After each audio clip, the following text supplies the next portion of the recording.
네, 요즘 은행 대출과 관련해서 단연 화제는 이 50년 만기 주택담보대출입니다. 제가 한 5, 6년 전쯤에 이 주택담보대출을 받았는데 그때만 해도 최장 만기 30년이었습니다.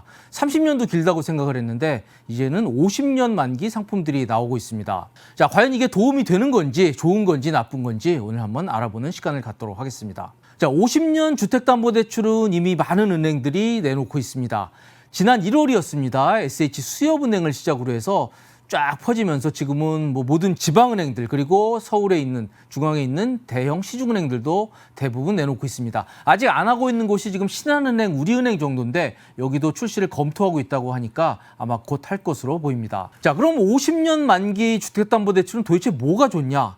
좋은 게 확실히 있습니다. 바로 대출 액수가 늘어납니다. 지금 대출 규제의 가장 핵심적인 게 바로 저거죠. DSR, 총부채 원리금 상환 비율이라는 겁니다. 그래서 연소득 대비 모든 대출입니다. 주택담보대출뿐 아니라 신용대출을 다 합친 모든 대출의 연간 원리금이 은행의 경우 40%를 넘지 못하게 하는 그런 강력한 규제가 작동이 되고 있습니다. 지금 창구에서 대출이 막히는 그리고 대출이 생각보다 안 나오는 모든 이유가 바로 DSR 40% 때문에 그렇습니다. 그런데 이게 만기를 50년으로 늘려놓으면 대출 액수가 늘어날 수밖에 없습니다. 바로 저 분자, 모든 대출의 연간 원리금 상환액이 줄어들기 때문에 그렇습니다. 당연히 30년을 만기를 50년으로 늘려놓으면요. 이 대출의 연간 원리금은 줄어들게 됩니다. 오랜 기간 동안 분납을 하게 되면서 당연히 연간 원리금은 줄어들게 되는 구조입니다. 따라서 이 40% 규제를 그대로 유지하더라도 여러분이 만기를 30년에서 50년으로 옮기는 순간 대출 액수는 늘어날 수밖에 없습니다. 실제로 계산을 한번 해볼게요. 이거는 조선일보에서 하나은행 자료를 받아서 보도한 내용을 기초로 해서 설명을 드려보겠습니다. 이건 연소득 5천만 원 을 받는 사람이 금리 현재 연 4.36%로 가정해 놓고 설명을 드리겠습니다. 이분이 만약에 이 30년 만기로 주택담보대출을 받았다고 할 경우에 현재 이 소득과 이 금리를 가정하면 현재 30년으로는 3억 3,400만 원 정도 주택담보대출이 가능합니다. 그런데 조건을 그대로 유지하고 만기를 30년에서 50년으로 바꾸니까 이게 대출 가능 금액이 4억 600만 원 정도로 껑충 뛰게 됩니다. 거의 한 7천만 원 정도 대출이 더 추가로 가능하다는 얘기가 되겠습니다. 즉 만기를 50년으로 길게 하니까 이게 아까 나오는 분자 액수가 줄어들게 되면서 당연히 DSR 40%를 유지하더라도 대출 가능 액수는 더 늘어나게 되는 그런 구조가 됩니다. 그래서 이 표를 보시면은 매달 내야 되는 액수가 나오는데요. 만약 3억 원을 대출을 받았다고 할 경우에 현재 30년 만기로 받을 경우에는 월 원리금을 한 145만 원 정도 내야 됩니다. 그런데 이걸 50년으로 늘리니까 122만 원 정도만 내면 됩니다. 원리금이 줄어드니까 당연히 이게 대출 액수는 늘어나게 되는 그런 구조가 됩니다. 자, 그리고 만약 대출을 5억 원이라고 할 경우에 30년 만기로 하면 매달 249만 원 정도 내야 되고요. 그리고 50년으로 하니까 204만 원 정도만 내면 됩니다. 대출을 5억 원일 경우에 30년에서 50년으로 늘리니까 거의 40만 원 이상이 원리금이 줄어들게 됩니다. 이게 아까 월 납입액은 30년과 50년이 분명히 차이가 있습니다. 더 적게 내죠, 50년으로 하니까. 하지만 납부해야 되는 이자 총액은 어떻습니까? 30년 동안 납부하면 2억 3,800만 원만 이자를 내면 되는데 50년 동안 내면 4억 3,800만 원, 거의 2억 원 돈을 더 내야 됩니다. 자, 하지만 이거는 보시기에 따라 다르게 생각할 수 있습니다. 야, 2억 원이나 더 내면 나 안 할래 하는 분들도 있고요.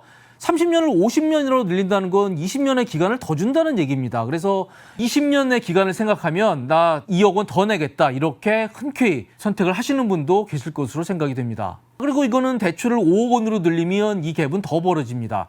대출을 5억 원을 가정할 경우에 이 30년 만기는 총 이자 납부액이 3억 9,700만 원 정도인데요. 만약에 50년으로 늘리면 이자액은 7억 3천만 원이 됩니다. 7억 원이 훌쩍 넘습니다. 이거는 차이가 거의 3억 원이 훨씬 넘네요. 물론 이거는 현재 4.36% 다소 평소보다 높은 금리를 가정했기 때문에 향후에 금리가 내려간다 그러면 이 갭은 조금 줄어들 수 있습니다만 분명히 30년 만기와 50년 만기는 총 이자 납부액에서 큰 차이가 있는 것도 사실입니다. 따라서 이거는 본인의 자금 사정이나 투자 성향 여러 가지 조건들을 따져서 결정을 하셔야 될 것 같습니다. 그런데 요 점은 좀 생각해 보셔야 될 것 같아요. 우리가 주택담보대출을 받아서 50년 동안 갚는다. 사실 길어도 너무 길다. 이렇게 생각하실 수도 있습니다. 이 표를 보시면 좀 그런 생각이 강해지실 겁니다. 만약에 50년 만기로 4억 600만 원을 한번 주택담보대출을 받았다고 한번 생각을 해볼게요.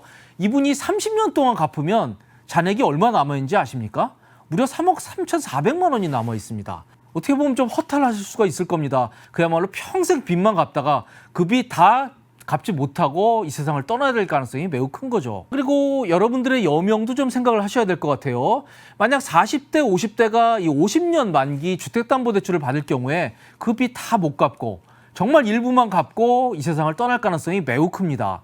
뭐 지금 100세 시대라고 하지만 뭐 사실 굿자 찍는 분들 많지 않으시거든요. 빚을 남기고 떠나면 어떻게 되는 거냐? 이것도 좀 궁금하실 텐데요. 사실 은행이 그동안에 이 50년 만기 주택담보대출에 좀 소극적이었던 이유는 바로 이것입니다. 대출을 해주는 건 좋지만 그 대출을 받은 채무자가 이 대출을 미처 해결하지 못하고 사망할 가능성이 매우 크다는 거였죠. 그래서 아주 보수적인 은행은 이 상품을 좀 꺼려 했습니다만 더 이상은 이게 꺼려하지 않습니다. 왜 그러냐면은 바로 이 DSR 규제 40%가 워낙 강력하기 때문에 많은 분들이 지금 원하는 만큼 대출을 못 받고 있거든요.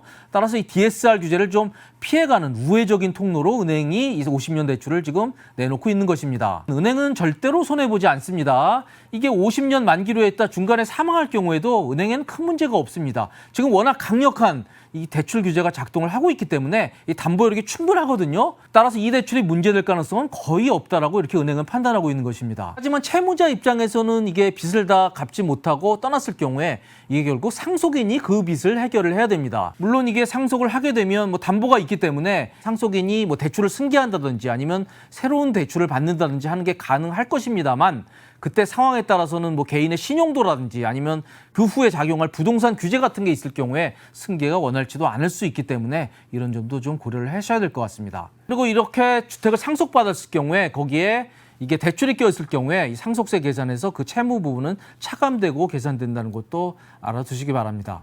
자, 저희는 지금까지 최근에 출시돼서 많은 분들이 관심을 표하고 계시는 이 50년 만기 주택담보대출에 대해서 자세히 알아봤습니다. 지금까지 시청해주셔서 감사드립니다.